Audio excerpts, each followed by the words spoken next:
Chapter 1, The Edge of Silence. The Wren's hull creaked as if it resented the void it was forced to cross. Captain Reyes stood at the forward command dais, eyes locked on the tactical overlay. Beyond the reinforced viewport stretched the black gulf known as the Void's Edge, an expanse so empty it made ordinary space feel crowded. The crew had been ordered to investigate anomalous readings here, but every sensor sweep returned the same impossible result, something massive, metallic and dormant, suspended in the abyss. Range to contact, Reyes asked, voice clipped. 2,000 clicks in closing, Lieutenant Arya Chen replied. Her tone was steady, but her fingers tightened on the console. No power signatures, no comm traffic, it's just there. The tactical display resolved into shape, a station, colossal in scale, dwarfing even the largest Veteran fortress ships. Its geometry was alien, angles that bent perception, surfaces that seemed to shimmer between dimensions. The crew fell silent as the image sharpened. God help us, whispered Chief Engineer Dalen. That thing's older than the vault. Reyes didn't flinch. We're not here to worship it. Helm, bring us in slow. Weapons hot but silent. If it wakes, I want us ready.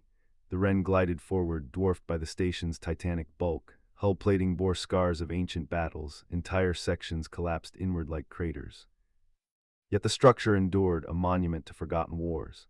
Captain, Chen said, the station's mass is destabilizing local slipspace. It's pulling interference like a gravity well. If we get too close, we may not be able to jump out clean. Reyes nodded. Understood, we'll risk it. Command wants eyes on this thing, and we're the unlucky bastards chosen. The crew exchanged glances. They had survived the graveyard, outmaneuvered Veteran fleets, and been judged worthy by a sentient weapon. But this was different. The vault had tested them. This station felt like a trap waiting to be sprung. As they approached, docking arms extended from the alien structure, vast claws frozen in place. Reyes ordered a scan. Composition is inconsistent, Dalen reported. Sections are built from alloys we don't recognize, others are fused stone. It's like multiple civilizations stitched their work together.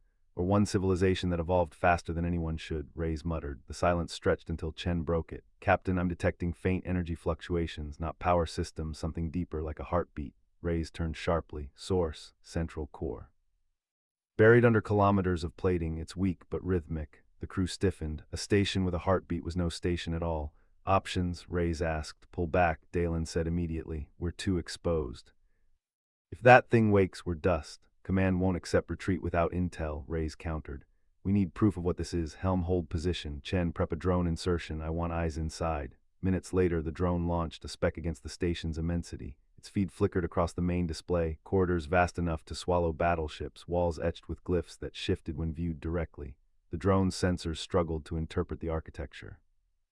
Captain, Chen said, I'm reading residual weapons signatures. Whatever fought here wasn't small. Energy discharge levels match planetary bombardment. Reyes studied the feed. And yet the station survived. The drone pressed deeper. Suddenly the feed stuttered, static washed across the display. Then movement, shadows detached from walls, shapes too fast to resolve. Contact, Chen snapped. Something's active inside. The drone's camera caught a glimpse, a construct of black alloy, limbs jointed wrong, eyes burning with cold light. Then the feed cut, the crew froze. Guardians, Reyes said quietly. It's not abandoned, it's defended. The station shuddered. External plating shifted, grinding against itself. Massive apertures opened like eyes. Energy readings spiked across every console. Captain, it's waking, Chen shouted. Reyes raised his voice over the alarms. All hands battle stations. Helm, pull us back. Minimum burn. Weapons, lock targets, but hold fire until I give the word. The Wren's engines roared, dragging the corvette away from the station's bulk, but the void itself seemed to resist, slipspace interference thickening like tar. Multiple contacts emerging, Chen reported. Not ships, constructs, hundreds of them. They're forming a perimeter. On the display, swarms of alien guardians poured from the station, sleek and angular, moving with terrifying precision. They didn't broadcast signals, they didn't hesitate, they simply formed a wall between the Wren and escape. Reyes clenched his jaw. This is the price of curiosity. The crew waited for his order. Transmit to command, Reyes said. Tell them we've found a station at the Void's Edge, tell them it's alive, and tell them we may not make it back. The comm officer hesitated. Message sent, sir. The Guardians closed in, their formation tightening. The Wren's weapons hummed, ready but restrained. Reyes knew one wrong move would trigger annihilation. He spoke calmly, voice steady despite the storm. We survived the graveyard. We survived the vault. We'll survive this. Hold formation. Watch them. Learn. The crew obeyed, fear tempered by discipline. Outside, the colossal station loomed, its heartbeat now audible through the hull, a rhythm that promised war. And in that silence, humanity's fate balanced on the edge of a blade. Chapter 2, the first casualty. The Wren's hull groaned as slipspace interference compressed around them like a fist. Rays studied the Guardians on the tactical display, each construct identical, 12 meters long, no visible weapons ports, no engines, yet they moved with a fluidity that defied physics. They weren't ships. They were extensions of the station itself. "They're hurting us," Lieutenant Vance said from the helm. "Cutting off our retreat vectors one by one." Rays saw it. The Guardians shifted in precise increments, compressing the Wren's escape envelope into a narrowing cone that led back toward the station's primary docking bay. Not a threat, an invitation. "They want us inside," Chen said, reading the same pattern. "Or they want us close enough to swat," Vance countered. Rays tapped his command console, pulling up the station's structural scan. The thing was hollow in places, vast chambers, corridors wide enough to fly a frigate through. The docking bay they'd originally targeted now pulsed with energy readings that spiked and fell in rhythm with the heartbeat thrumming through the hull. "Helm, don't resist the vector."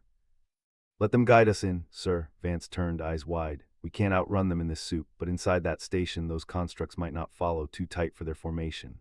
Vance hesitated, then adjusted course. The Wren drifted into the narrowing corridor of empty space the Guardians had left open. The constructs didn't pursue. They held their perimeter, watching. The docking bay swallowed them. It was cavernous, big enough to berth a dreadnought.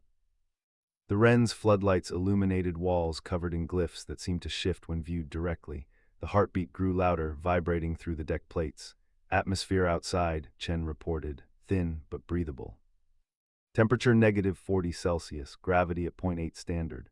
They want us to come out," Rays said. "It wasn't a question." "That's a trap," Vance said. "Everything out here is a trap. The question is which trap kills us slower." Rays made his decision. "Chen, you're with me." "Vance, hold the ship. If we don't return in 6 hours, you burn for the rift and don't look back." "Sir, you can't," Vance started. "That's an order." Rays and Chen cycled through the airlock. The station's air hit them, cold, sterile, carrying a metallic tang that coated the tongue. Their suit lights cut narrow cones through the darkness. The corridor ahead stretched into infinity, walls covered in those shifting glyphs. They moved in silence, weapons ready. The glyphs seemed to track them, patterns rearranging at the edge of vision. Rays counted steps. At 200, the corridor opened into a chamber. It was a graveyard. Dozens of alien bodies lay scattered across the floor, humanoid, four-armed, skeletal, their armor fused into the deck plates. They died fighting. Weapons lay beside them, corroded by time. In the center of the chamber stood a pedestal, and on it, a sphere of black crystal that pulsed with the station's heartbeat. "This was a crew," Chen whispered. "They tried to take something." Rays approached the pedestal. The crystal reflected nothing. It absorbed light, sound, heat. He reached out. "Sir, don't," Chen said. Rays touched the crystal. The station screamed. Pain lanced through his skull. Not his pain, its pain. Memories flooded in. A war that lasted millennia. A weapon designed to end all wars. A betrayal that locked the station at the void's edge. The Guardians weren't defenders. They were jailers, and the jailers had just detected a breach.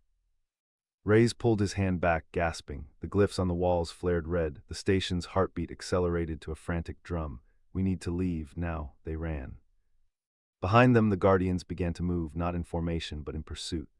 The Wren's engines ignited before they reached the airlock, Vance already reacting to the threat. They cycled through, suit alarms screaming as the temperature in the bay dropped to vacuum. The Wren's thrusters fired, dragging them away from the docking clamps. The Guardians emerged from the corridors, hundreds of them pouring into the bay. "All weapons, free fire," Rays shouted. The Wren's cannons erupted, tearing through the first wave. The constructs shattered, but more kept coming. The ship shuddered as impacts rocked the hull. "Rift drive spooling," Vance reported. 30 seconds, the Guardians closed in, their formation tightening. They weren't trying to destroy the Wren, they were trying to board it. 15 seconds. The first construct latched onto the hull, then another. The ship groaned under the weight. 5 seconds. Rays gripped his console. "Punch it." The Wren tore through reality, leaving the station and its Guardians behind. But on the hull, 3 constructs clung to the armor, their claws digging into the metal. And somewhere in the station's depths, something older than humanity stirred, awakened by the touch of a species that refused to die. The rift drive's wine cutoff hit like a physical blow, the stars outside the viewport snapping from streaking violet streaks to the cold, scattered pinpricks of the void's edge fringe. For 3 full seconds, the only sound on the Wren's bridge was the ragged breathing of the 4-person crew, the taste of burnt rift coolant sharp in their suit recyclers. "Diagnostics," Rays barked, yanking his gloves off to rub at the blood trickling from a cut above his eyebrow from the hull impacts during the escape. "Full report now." Vance's fingers flew over his console, the glow of the screens painting his face pale blue. "Rift drive intact, 12% power drain, negligible. Hull integrity 89%, all primary systems functional. We're 12 light minutes out from the station, no pursuit detected on short-range sensors." Corporal Yi Park, manning the weapons station, let out a low whistle. Thought those little bastards were gonna chew through the hull before we jumped. Scans show no damage to the weapons arrays either. Before Reyes could respond, the hull impact alarm blared, a shrill, pulsing tone that made his teeth ache. 3 red contacts popped up on the external sensor display, attached to the port side hull, 20 meters from the bridge. What the hell? Park leaned forward, swiping at his screen. We didn't pick those up on pre-jump scans. Their biotic matches the construct signatures from the station. 3 of them they latched on during the jump spool. How? Reyes' gut tightened. Rift shear should have torn them apart. Dunno. Vance's voice went tight. They're not cutting through the hull. They're attaching hardlines to our comms and nav arrays. They're jacking into our systems. A flicker ran across the main view screen, static bursting across the starfield for half a second before clearing. When it did, a burst of encrypted data scrolled across Vance's console, auto-decoding before he could lock it out. Reyes leaned over his shoulder, reading the decoded fragments as they popped up. Schematics of the Wren's life support routing, coordinates for the station's core, and a low, subsonic pulse that made the bridge lights dim for a heartbeat. Cut the hardline. Now. Vance slammed his fist on the emergency disconnect, but it was too late. The static cleared, and for one split second, the view screen showed a glimpse of the station's lower decks. A cavernous chamber lined with thousands of stasis pods, the largest one at the center cracked open, a mass of iridescent chitin and too many jointed limbs uncoiling from the ice that had held it for 2.3 million years. Fuck, Park breathed, his knuckles white around his console edge. That's what the little guys were guarding. The ship shuddered, a grinding screech echoing through the hull from the port side. Hull breach, forward cargo bay, Vance reported, his face going white. They're cutting through. The salvage we grabbed from the station's outer ring is stowed in that bay. If they get in, they'll trash it, and we'll lose all air in the forward section within 90 seconds. Reyes' hand hovered over the airlock vent controls. Blowing the forward airlock would kill the constructs, but it would also eject half their salvage, the only payout that would cover the Wren's repairs and the crew's shares for the next 6 months, and cut their oxygen reserves by 40%. They'd be stranded if they had to limp back to the fringe colonies, no better off than the drifters who scavenged derelicts in the inner system lanes. Hold fire, Reyes ordered. Park, target the hardlines with the point defense cannons, minimal charge, don't puncture the hull. Vance, reroute all non-essential power to the forward bulkheads, reinforce the area they're cutting. As Park lined up the shot, the ship's comms crackled to life, a static-filled voice that wasn't human, wasn't the construct's mechanical whine, but something deep, guttural that made the hair on the back of Reyes' neck stand up. Breach confirmed, escape protocol failed, prisoner species detected, containment initiated. Reyes looked at the view screen, where the station was still a distant, dark smudge against the void. Somewhere in its depths, the thing that had just woken up was moving, and it wasn't chasing the Wren. It was heading for the docking bay they'd left to seal the breach they'd made. The port hull groaned, a hairline fracture spiderwebbing across the external sensor feed. The constructs had adjusted their cutting pattern, aiming now for the life support lines running through the forward bay. Time to full breach, Reyes asked, his hand still on the vent controls. 1 minute 45 seconds, maybe less, Vance said, his voice tight. Outside, far too close for comfort, the Warden's enforcer drones melted through the last layer of alloy, their claws scraping against the inner hull. Somewhere 12 light minutes away, the oldest jailer in the galaxy was already stepping into the docking bay, ready to lock the humans up with the rest of the things it had spent eons guarding. Chapter 4, the Wren's hull shuddered again, a metallic groan that reverberated through the deck plating. Reyes steadied himself against the console, eyes locked on the tactical overlay. The enforcer drones were no longer probing, they were committed, claws carving through the forward bay like surgeons dismantling a patient. Park, suppressive fire, don't waste charge, just keep them off balance, Reyes ordered. His tone was clipped, precise. No panic, no wasted syllables. Park's reply was immediate. Copy, cycling point defense, minimal yield. The cannons spat bursts of light, controlled arcs that hammered into the drone's cutting arms. Sparks scattered across the void, fragments of alien alloy drifting like embers. The drones recoiled, but only for a heartbeat. They adjusted, recalibrated, and pressed forward. Vance's voice cut through the comms. Hull integrity at 68%, life support conduits exposed. If they breach, we lose atmosphere in the forward bay. Reyes didn't flinch. Seal bulkhead doors, isolate the section. We'll fight them in vacuum if we have to. The crew moved with mechanical precision, each action drilled into muscle memory. They weren't soldiers of Empire, they were scavengers, veterans of forgotten wars, survivors who had learned to weaponize comm. But the station was something else. On the view screen, the colossal silhouette loomed larger, its geometry alien, angles that bent perception. The comms crackled again, that guttural voice resonating like a verdict carved into stone. Containment priority, human breach, escalation protocol active. Ray's jaw tightened. They're not just sealing us out. They're sealing us in, Park swore under his breath. What the hell did this place guard? No one answered. The silence was heavier than the void outside. Then the tactical overlay shifted. A new contact bloomed on the edge of sensor range, massive, slow, deliberate, not a drone, not a construct, something larger, older. Vance's hands froze over the console. Captain, that's a capital-scale Guardian. Energy signature matches a warship, but it's fused into the station's framework. It's waking up. Ray's leaned forward, eyes narrowing. So the jailer kept its teeth sharp. Fine, let's see how they bite. The Wren's engines roared as power rerouted, the ship pivoting hard, nose angling toward the incoming threat. Ray's keyed the comms. All hands, combat stations, this isn't salvage anymore. This is survival. The Guardian emerged from the station's shadow, a leviathan of alloy and bone-like plating. Its hull was scarred ancient, but its weapons hummed with fresh power. The sight was enough to silence even Park's usual sarcasm. Range, Ray's asked. 30 clicks in closing, Vance replied. Weapons charging, their output dwarfs ours. Ray's voice was steady, almost cold. Then we don't fight fair, target its hardlines, disrupt its power flow. We don't need to kill it, we just need to cripple it long enough to run. Park adjusted targeting. Copy, lining up shots. The Wren's cannon spat again, this time focused volleys aimed at the Guardian's exposed conduits. Explosions rippled across its hull, but the Leviathan barely slowed. Its response was immediate. A beam of energy lanced out, slicing through the void, grazing the Wren's aft plating. The ship buckled, alarm shrieking. Shields down to 40%, Vance shouted. Ray's didn't blink. Hold course, return fire. The clash was brutal, precise. No wasted movement, no grand speeches, just survival, measured in seconds and hull plating. The humans fought with the calm of predators, every shot calculated, every maneuver designed to exploit weakness. But the Guardian was relentless. It wasn't arrogant, wasn't emotional. It was duty incarnate, a machine bred to contain, to punish, to endure. Ray's knew the truth in that moment. This wasn't a battle they could win. Not here, not against something that had waited eons for intruders. Vance, he said, voice low but sharp, plot an escape vector, use the debris field, mask our signature. Vance hesitated. Captain, if we break off, the drones will swarm us, we'll be boxed in. Ray's eyes flicked to the tactical overlay, then back to the crew. Better boxed in than buried, we move now. Park fired another volley, the cannons screaming as they tore into the Guardian's flank. For a moment its weapons faltered, energy output dipping. Now, Ray's barked. The Wren surged forward, engines burning hot, cutting through the void toward the debris field.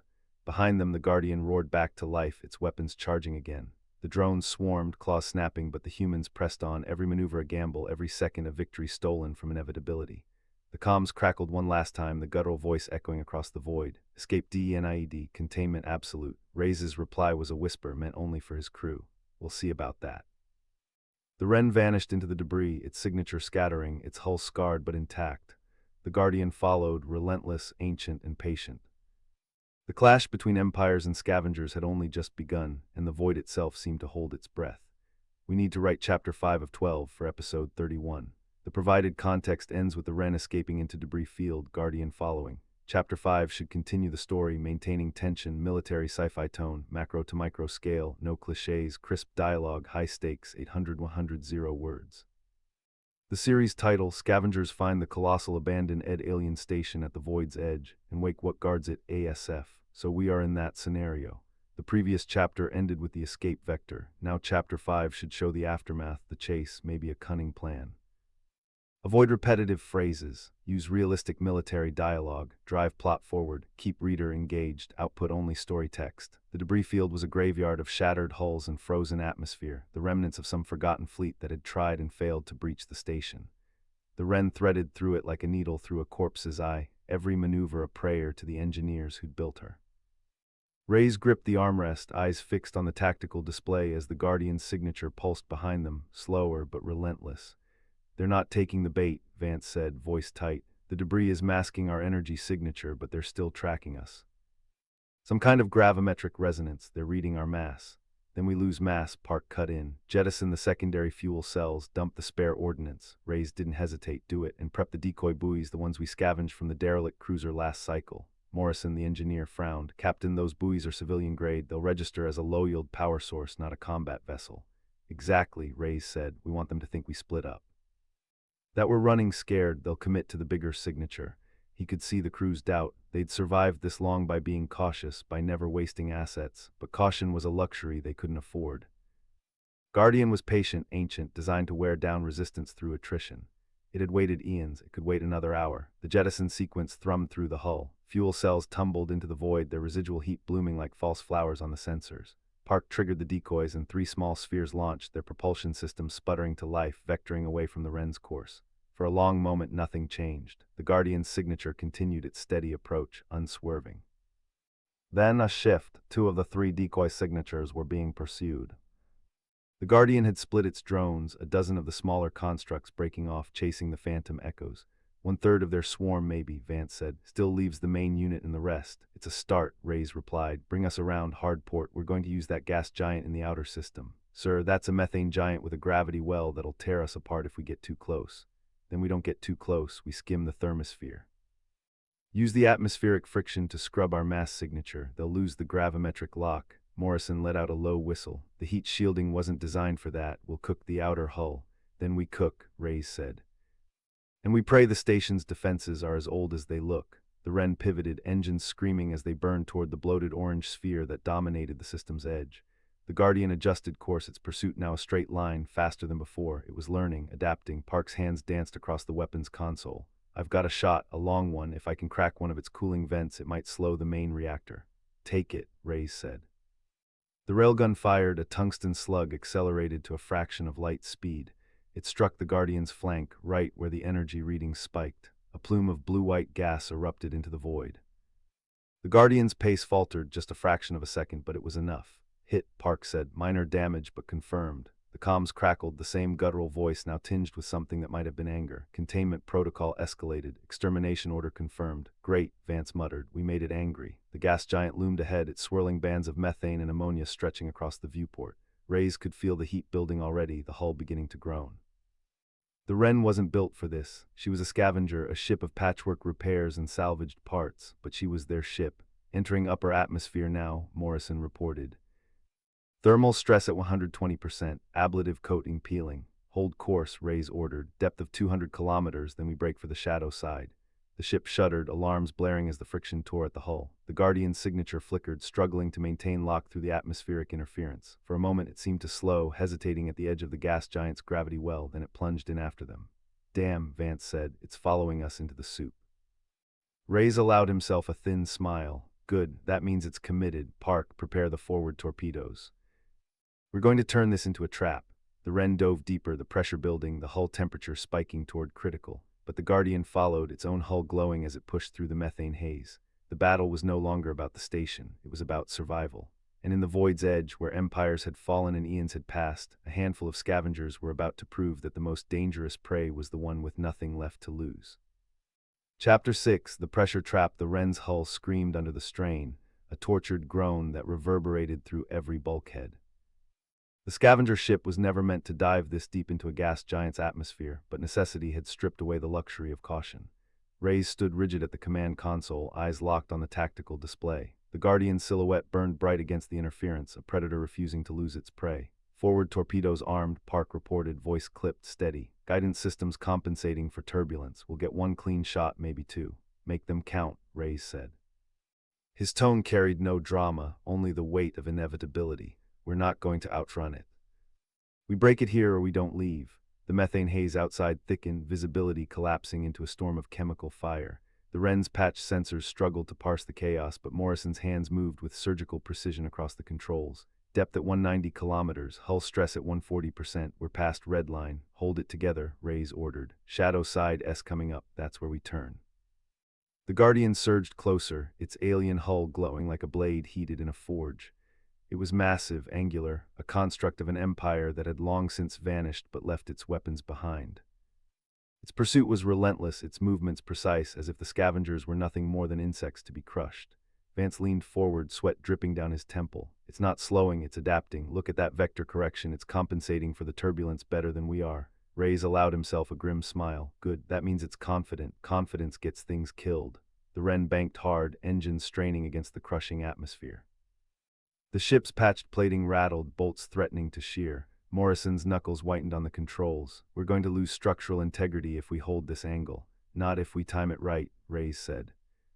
Park on my mark, fire torpedoes into the turbulence pocket. We'll use the gas giant itself as the weapon. Park's eyes narrowed. You're planning to detonate inside the storm shear. Exactly. The Guardian's hull can take punishment, but not a directed shockwave amplified by atmospheric compression. It'll tear at its seams. The crew exchanged quick glances, fear, doubt, and the flicker of belief. They had followed Reyes through worse. They would follow him now. Mark, Reyes said. Park's fingers danced across the console. 2 torpedoes streaked forward, vanishing into the swirling haze. For a heartbeat, nothing happened. Then the gas giant roared. A shockwave erupted, magnified by the crushing pressure, a wall of force that rippled outward like a tidal surge. The Guardian slammed into it head-on. Its hull flared, shields buckling under the sudden assault. The alien construct twisted, its trajectory thrown off, its pursuit faltering. For the first time, the Predator staggered. Direct hit, Park confirmed, voice sharp with restrained triumph. Shields down to 60%, hull fractures detected. Don't celebrate yet, Reyes said. It's still moving. The Guardian steadied itself, engines burning hotter, its massive frame cutting through the storm like a spear. Damaged, but not destroyed. Weapons arrays began to glow, charging for retaliation. Here it comes, Vance muttered. It's angry. The Wren jolted as energy beams lanced through the haze, slicing past the hull. One struck the aft plating, tearing away a section of scavenged armor. Warning klaxons blared, the ship's system screaming in protest. Damage to aft section, Morrison reported. We've lost stabilizers, maneuvering compromised. Reyes didn't flinch. Then we go straight, no evasive. Park prepped the last torpedo. Aim for its fracture line. The Guardian closed in, its weapons locking, its massive form looming through the storm. It was a titan, a relic of arrogance, designed to annihilate fleets. And yet here it was, chasing a scavenger ship held together by rust and defiance. Target locked, Park said. Fracture line exposed, one shot. Reyes' voice was calm, steady, the anchor in the chaos. Fire, the torpedo launched, streaking through the haze. The Guardian twisted, attempting to evade, but the turbulence dragged at its frame. The torpedo struck true, slamming into the weakened hull. The explosion ripped across its surface, tearing open a gash that vented alien plasma into the storm. The Guardian reeled, its form shuddering, its pursuit faltering. For a moment it seemed to hang suspended in the haze, crippled but not yet dead. Impact confirmed, Park said.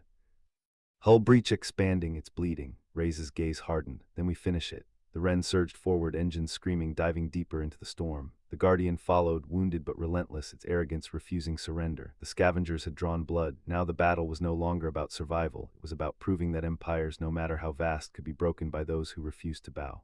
The gas giant roared around them, a storm of fire and pressure. The Wren was a knife in the dark, the Guardian a beast bleeding in pursuit. And at the void's edge, where arrogance met defiance, the clash was only beginning. The shock of the torpedo hit rolled through the Wren's frame before the impact confirmation even popped on Park's display. Sparks showered from an overhead conduit, the nav console flickered so hard the star map vanished for 3 seconds, and Javi's wrench clattered to the grated deck where he'd been leaning over the engineering access panel, oil smudged on his cheek. Impact confirmed, Park said, his knuckles white around the edge of his weapons console, the targeting reticle still locked on the Guardian's gash. Hull breach is 3 meters wide, venting superheated plasma straight into the upper storm layer. Fracture line held exactly like the schematics said. Leela's voice cut over the comms, tight with the stress of tracking a target 3 times the Wren's mass through churning purple lightning. Sensors are picking up a weapon charge on the Guardian. Main cannon yield high enough to melt our hull in 1 shot. Charge time 12 seconds. Reyes didn't flinch at the helm, his hands steady on the yoke despite the hull groaning under the pressure of the storm's turbulence. Javi, damage report. Port thruster is out, port shield generator is fried, Javi yelled, dodging a loose tool that slid across the deck as the ship listed hard to port. We're at 42% shields overall. No way we tanked that hit. Park, can you get a second torpedo into that fracture line's plasma vent? Reyes asked, his gaze fixed on the looming shape of the Guardian through the forward viewport, its spined obsidian hull streaked with the orange glow of its own leaking plasma. I can, but I need to get within 200 meters, Park said, his fingers flying across his console to adjust the torpedo's guidance package. That's well inside its point defense battery range.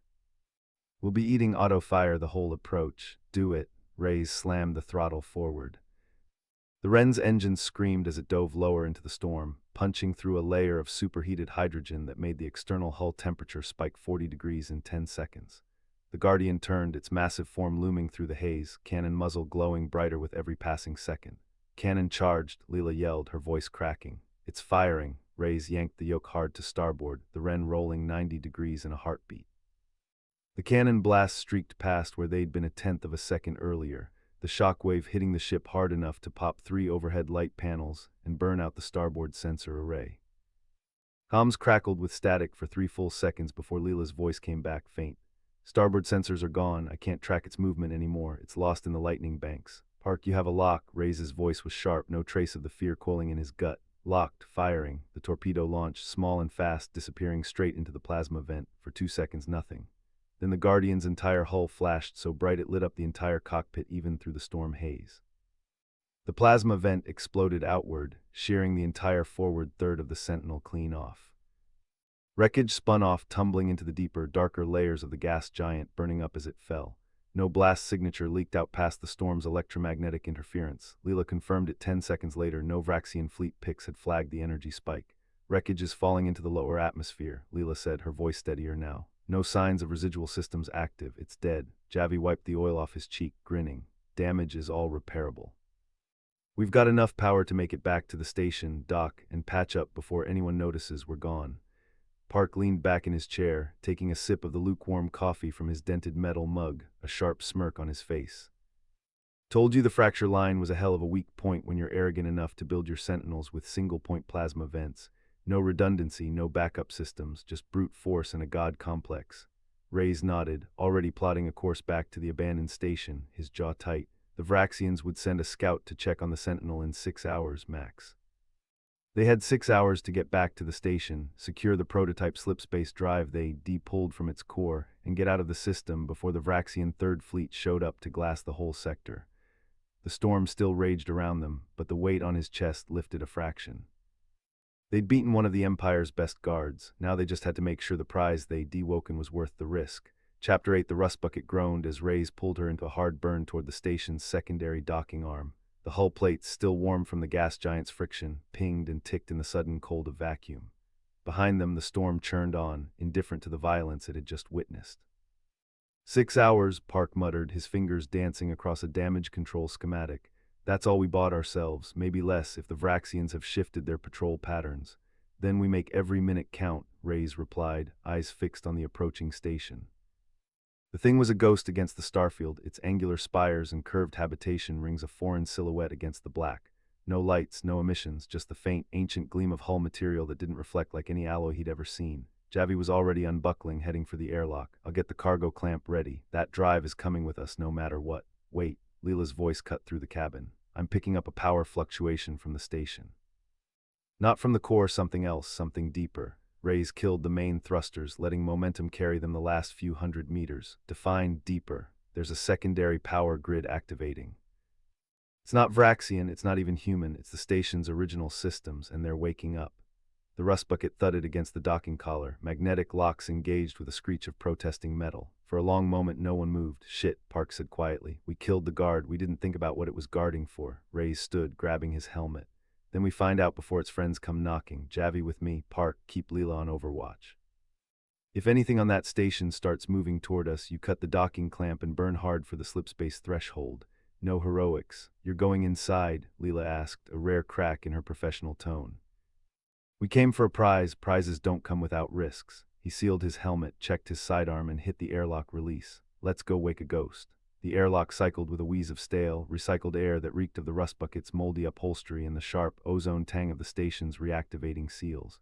The outer door ground open, and Reyes stepped through first, his mag boots clamping to the grated deck with a solid thud. The helmet lamp on his HUD cut through the absolute dark, catching flecks of iridescent dust suspended in the still air, dust that hadn't moved in 10,000 years, probably, until their arrival. Javi followed a second later, muttering as he adjusted the cargo clamp lashed to his pack. Docking collar's non-standard. Vraxians retrofitted it, but the original mounting points are still intact. We're locked tight, but if we have to bug out fast, I'll need 30 seconds to uncouple. His lamp swept the vaulted ceiling above, lost in shadow so deep even the brightest setting couldn't pierce it. The concourse they stood in was big enough to park the rust bucket 3 times over, support struts as thick as city skyscrapers rising to points the light couldn't reach. Leela's voice crackled in their comms, tight with concentration. Power grids ramping to 78% and climbing. No life signs, but the energy signature is locked to the central spire, 2 clicks north of your position. That's where the core is, where the FTL drive signature is strongest. Copy, Reyes said, sidearm raised, scanning the dark corridors branching off the main concourse. Park clamp status, locked tight. Park's gravelly voice came back, but there was an edge to it. but Leela's picking up movement on the outer hull 400 meters out, swarm of small craft, no transponders. Dampening fields just came online, we didn't see them on long-range scan. They'll be at the collar in 8 minutes, Javi hissed. How the hell did they hide that many drones? Station's original stealth systems, Leela said. Vraxians never figured out how to turn them off. They're active now. You have 7 minutes before they breach the inner airlock. Reyes picked up the pace, boots clicking on the graded deck, no wasted movement. They passed a section of transparent hull material, and for a second the light from their lamps caught the void beyond. The faint, violent purple shift of quantum foam at the void's edge, stars streaked into lines by the station's ancient gravity well. For a split second the scale of it hit. They were 2 ants crawling through the bones of a god, between an empire that would burn them alive for a scrap of tech and whatever had built this place before the Vraxians ever left their home system. A low thrum vibrated through the soles of their boots so deep it rattled their teeth. Reyes held up a fist and they both froze. The sound wasn't coming through the comms, it was coming through the station's hull, seeping into their suits. Javi's lamp swung to a side corridor, and the beam caught a shape stepping out of the dark. It was 7 feet tall, made of the same matte, non-reflective hull material as the station's outer skin, no face, no distinguishing features. Its right arm ended in a 4-pronged claw that glowed the same pale gold as the flickering power lights lining the walls. 3 more stepped out behind it, identical, silent. Shit, Javi breathed. That's not Vraxian. That's not anything we've got intel on. The lead figure tilted its head like it was studying them, then the thrum spiked so loud their HUDs flickered. Leela's voice screamed in their comms. Energy spike. It's charging a directed energy weapon. Get down, Reyes shoved Javi behind a thick support strut just as a beam of pale gold light sizzled past their previous position, melting the deck plating into molten slag that dripped onto the lower level. The smell of burnt metal seeped through their suit filters. Reyes fired twice, his rounds sparking off the figure's chest plate with no effect. Javi yelled, the service elevator S around the next corner. I saw the core access symbol on the wall map back at the concourse junction. They broke into a run, the Guardians' thudding footsteps echoing behind them, fast, much faster than a 7-foot suit of armor should move. Javi slammed his palm on the elevator call button, the panel lighting up pale gold as the station's power surged through it. The doors ground open just as the lead Guardian rounded the corner, its claw slashing through the edge of the door and melting a hole through the metal big enough to fit a fist through. Reyes fired his last 2 rounds into its head, it staggered back and the door sealed shut. The elevator lurched upward, so fast the G-force pressed them into the floor. Javi leaned against the wall, checking the charge on his mag clamp. Drive S in a stasis field inside the core. I can grab it in 10 seconds, uncouple the field, slap it on the clamp, we're out. No problems, Reyes checked his sidearm empty. Leela status, swarm breached the outer collar, Parks venting the fuel tanks, set a charge on the docking clamp. He'll blow it and burn for the slipspace threshold the second you're back on the rust bucket. The Guardians are mobilizing. I'm reading dozens of energy signatures moving toward the core level. You have 4 minutes before they reach the elevator. The elevator dinged, the doors sliding open to the core chamber. It was a perfect sphere, the FTL drive floating in a glowing pale gold stasis field at its center, exactly the prize they'd crossed half the galaxy for. But lining the far wall of the chamber were 24 of the Guardians, all turning to face them at once, their claws lighting up. Reyes stepped in front of Javi, grinning sharp and cold. Well, we woke the ghost. Let's make sure we don't die before we steal its wallet. The first Guardian lunged before Reyes finished his quip, plasma searing the air where his head had been a half-second earlier, the heat blistering the polycarbonate of his visor. Javi didn't hesitate, sprinting for the glowing pale gold stasis field at the chamber's center, his mag clamp humming as he activated the salvage rig's locking mechanism. Reyes dropped his empty sidearm, drawing the serrated combat knife from his thigh sheath as the second Guardian lunged, its claw catching his forearm and burning through the Kevlar weave before he could twist away.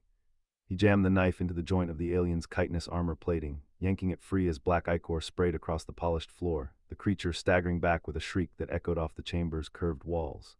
7 seconds left, Javi yelled, skidding to a stop in front of the stasis field. He jammed a data spike into the emitter's control port, the gold glow flickering violently as the field destabilized, the FTL drive dropping half an inch before he slammed the mag clamp onto its housing. The lock clicked into place just as a third Guardian vaulted over a pile of broken access panels, claw raised to slash Javi's back. Reyes threw himself between them, taking the plasma hit to his shoulder pauldron, the alloy melting and searing the skin underneath. He grunted, driving his knife into the Guardian's throat and twisting, the creature collapsing with a gurgle. 2 more Guardians closed in from the left, their claws lighting up in unison. Ray's kicked a chunk of broken conduit at them, buying himself half a second to grab the fragmentation grenade from his vest, pull the pin, and toss it between the pair. The explosion blew them apart, shrapnel peppering the walls, but the remaining guardians poured over the fallen bodies, their shrieks growing louder. Leela status, Ray's yelled, grabbing Javi's vest and yanking him back toward the elevator as the boy slung the mag clamp over his shoulder. Swarm breached the outer collar, Park's fuel tanks are primed, docking clamp charge is set. Leela's voice crackled over the comms, sharp with static. Guardians are prying the elevator access. You have 20 seconds before they breach. I've entered the maintenance tunnel between the core and the bay. The depressurization fried their neural links. They're disabled for 2 minutes, but the station's AI is rerouting security drones to the docking level. You'll have company when you get there. The elevator doors groaned, a razor-sharp claw prying through the gap at the edge, sparks flying as the metal warped. Javi jammed his mag clamp into the door's control panel, overriding the safety lock. The doors slid open just as the first guardian forced its way through, and Ray's swung the serrated knife, slicing through the creature's wrist and sending its plasma emitter skittering across the floor. He and Javi dove into the elevator, Javi hitting the close button so hard the plastic cracked. The elevator lurched downward, G-force pressing them into the floor as it shot for the docking bay level. Ray's leaned against the wall, his shoulder bleeding through the melted armor, the pain sharp but manageable. How long until we're clear? 30 seconds, Leela replied. Park's already detached the docking umbilical. The station's AI is locking down all access points. It's trying to trap you in the bay. The elevator dinged, doors sliding open to the cramped docking bay. The rust bucket's ramp was already lowered, Park leaning out of the cockpit, a pulse rifle slung over his shoulder, waving them over. 2 guardians stood between them and the ship, their claws raised, their neural links already rebooting. Javi hefted the mag clamp, aiming the integrated plasma emitter at the pair, and fired, blowing them both into scrap metal. They sprinted across the gantry, the station shaking violently as Park's fuel tank charge detonated, the docking clamp exploding in a fireball that sent debris flying.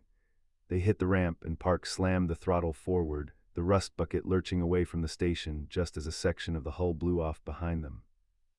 Ray stumbled into the cargo hold, slumping against a crate of salvage as the ship's artificial gravity stabilized. Javi knelt beside him, peeling back the melted armor to check the burn. "Drive secure," Javi said, tapping the mag clamp strapped to his chest. "We got it." Ray's grinned, wincing as the pain flared. "Told you we wouldn't die before we stole its wallet." The comms crackled to life, Leela's voice tight with alarm. "Rays, you need to see this. The station's not just a research outpost. There's a fleet, 12 capital-class warships, carrier escorts, waking up from stasis at the edge of the void. They're locking weapons on us. We've got 60 seconds before they fire." Chapter 11, The Awakening Fleet. The rust bucket's hull groaned as Park forced the engines into overburn, the ship clawing its way through the void. The inertial dampeners whined, barely keeping the crew from being crushed against the bulkheads. Leela's voice cut through the chaos, sharp and clipped. 60 seconds, 12 capital ships. They're aligning firing solutions. If we don't break vector, we're vapor.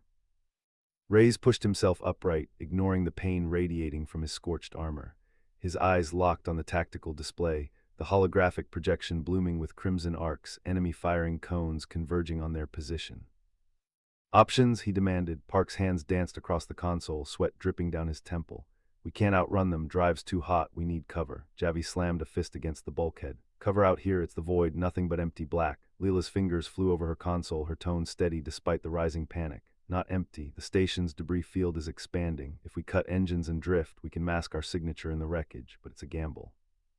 If they sweep with gravimetric sensors, we're exposed." Ray's leaned forward, voice low, commanding, "Do it. Kill thrust, dump heat. Make us a ghost." The rust bucket's engines fell silent, the sudden absence of vibration unnerving. The ship drifted, swallowed by the spreading cloud of twisted alloy and shattered plating. The crew held their breath as the tactical display lit up with the alien fleet's movements. The warships were colossal, sleek, predatory silhouettes bristling with weapon arrays. Their hulls shimmered with stasis frost, ancient emblems of empires long forgotten etched into their armor.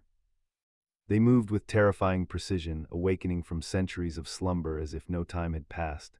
Park whispered, almost reverent, "They're not just warships, those are Empire-class carriers. Each one could level a planet." Javi's jaw tightened, "and they're all staring at us." The comms crackled again, Leela intercepting alien transmissions. Her eyes widened as she translated. "They're not coordinating a strike, they're arguing different command signatures, different empires. This isn't one fleet, it's 12 rival armadas frozen together at the void's edge." Ray's mind raced. They woke up confused. They don't know who owns the station. That buys us time. On the display, the alien ships shifted formation, weapons locking not just on the rust bucket but on each other. The void trembled as ancient rivalries reignited. Park exhaled, relief mixing with dread. They're going to tear each other apart, Reyes shook his head. Not yet, they'll realize we're the intruders, we lit the match, they'll unify long enough to burn us. The first salvo erupted, plasma lances streaking across the void, carrier shields flaring as rival empires tested each other's strength. The rust bucket shuddered as shockwaves rippled through the debris field. Javi gripped the mag clamp tighter, knuckles white. We're sitting in the middle of a crossfire between gods. Leela's voice was steady, clinical. If they destroy each other, we salvage the wreckage. If they destroy us, none of this matters. Reyes' gaze hardened. We need leverage. Something that makes them fight harder against each other than against us. Park glanced at the mag clamp strapped to Javi's chest, the stolen drive humming with alien code. That thing, it's their key. Their empires built this station to guard it. If we broadcast fragments of its data, they'll think one of the others stole it. They'll turn on each other. Javi's eyes narrowed. And if they trace it back to us, Reyes' grin was grim. Then we die, but we die buying humanity a chance. Leela hesitated only a moment before nodding. I'll splice the drive into comms, broadcasting now. The rust bucket systems hummed as encrypted alien signals pulsed into the void. The fleet reacted instantly, formations fracturing, accusations flying across comms. Plasma fire intensified, carrier wings deploying swarms of interceptors. On the tactical display, the Crimson Arcs shifted, no longer converging solely on the rust bucket but splintering into a chaotic web of inter-empire combat. Park let out a sharp laugh, half mad with relief. They're tearing each other apart. The void became a battlefield. Capital ships unleashed planet-cracking beams, shields collapsing under relentless barrages. Carriers disgorged fighters in endless waves, the black expanse lit with the fury of ancient empires locked in mutual annihilation. The rust bucket drifted deeper into the debris, its crew watching the spectacle with grim awe. Reyes' voice was quiet, almost reverent. This is what they feared, not us, each other. We just reminded them. Leela's hands trembled as she monitored the chaos. We can't stay hidden forever. Once one side wins, they'll hunt us. Reyes nodded. Then we don't wait for a winner. We move while they're blind with rage. Park, plot a course through the wreckage. Javi, keep that clamp ready. If they sniff us out, we make them bleed for it. Park's fingers flew, charting a path through the storm of fire and shattered hulls. The rust bucket's engines whispered back to life, masked by the chaos. As the ship slipped away, Reyes allowed himself a single thought. Humanity had no fleets, no empires, no monuments carved into the void, but they had cunning and the will to survive. Against arrogant empires, that was enough to light the match and walk away while giants burned. The rust bucket vanished into the black, leaving behind the Colossal station and the awakening fleet locked in a war that would echo across the void. And for the first time, Reyes wondered if humanity's greatest weapon wasn't firepower, but the ability to make monsters turn on themselves. Chapter 12, The Void Burned with the Fury of Collapsing Empires. Alien dreadnoughts, once symbols of eternal dominion, now tore each other apart with beams that carved entire continents from drifting husks.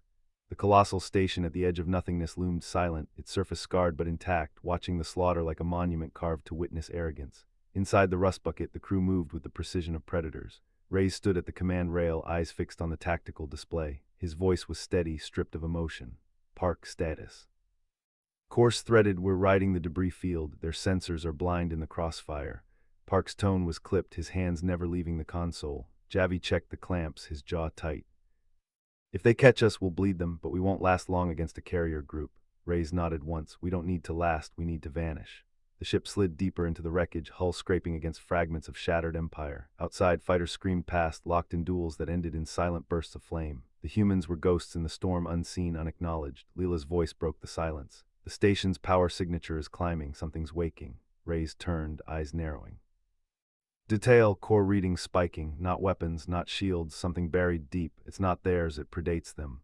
The crew exchanged glances. Even in the chaos, the thought of something older than the empires gnawed at them. Reyes leaned forward. We triggered it when we docked. Whatever guards this place knows we're here. The words hung heavy. Outside, fleets annihilated each other, but inside the rust bucket, the true threat was rising unseen. A tremor rippled through the void. The Colossal station's surface split, revealing vast hangar maws. From the blackness, shapes emerged, constructs of impossible geometry, machines built not for war but for extermination. They moved without thrusters, gliding on principles no human could name. Park whispered, not ships, executioners. Reyes' jaw tightened. And they don't care who fired first, they'll erase everything. The constructs turned toward the battlefield. Alien fleets faltered as sensors registered the awakening Guardians. Beams ceased mid-fire, carriers pulled back, dreadnoughts shifted formation. For the first time, the Empires hesitated. Rays seized the moment. That's our window. While they panic, we slip out. Javi prepped countermeasures. Leela mask our trail. Park burn us through the wreckage. The crew moved like clockwork. Engines whispered, clamps armed, systems dimmed to shadows. The rust bucket threaded the chaos, unseen beneath the gaze of constructs that began their purge. The Guardians struck. One sweep of their weapons erased a carrier group, hulls atomized in silence. Another beam carved through a dreadnought, splitting it into fragments that spun like broken monuments. The Empire screamed orders, but their arrogance faltered against something older, colder, and absolute. Rays watched, calm as stone. This is what they feared, not us, not each other, the station itself. We just lit the fuse. Leela's hands trembled. If they survive, they'll hunt us, they'll blame us. Rays's gaze never left the display. Then we don't survive by hiding, we survive by being forgotten. Let them bleed against the Guardians. Let them write their histories without us. The rust bucket slipped past the edge of the battlefield, engines masked, hull scarred but intact. Behind them, the void burned with the fury of constructs dismantling empires. Park exhaled, voice low, we're clear, for now. Rays allowed himself a single thought. Humanity had no fleets, no monuments, no empires carved into the void, but they had cunning and the will to survive. Against arrogant giants, that was enough to turn the edge of nothingness into a graveyard. The colossal station loomed behind them, Guardians unleashed, empires collapsing. And in the silence of their escape, Rays whispered the truth none of them wanted to hear. We didn't win, we reminded monsters what waits in the dark, and now the void remembers us. The rust bucket vanished into black, leaving behind the station, the Guardians, and the war that would echo across eternity. Humanity's greatest weapon was not firepower, but the ability to make titans destroy themselves and walk away unseen.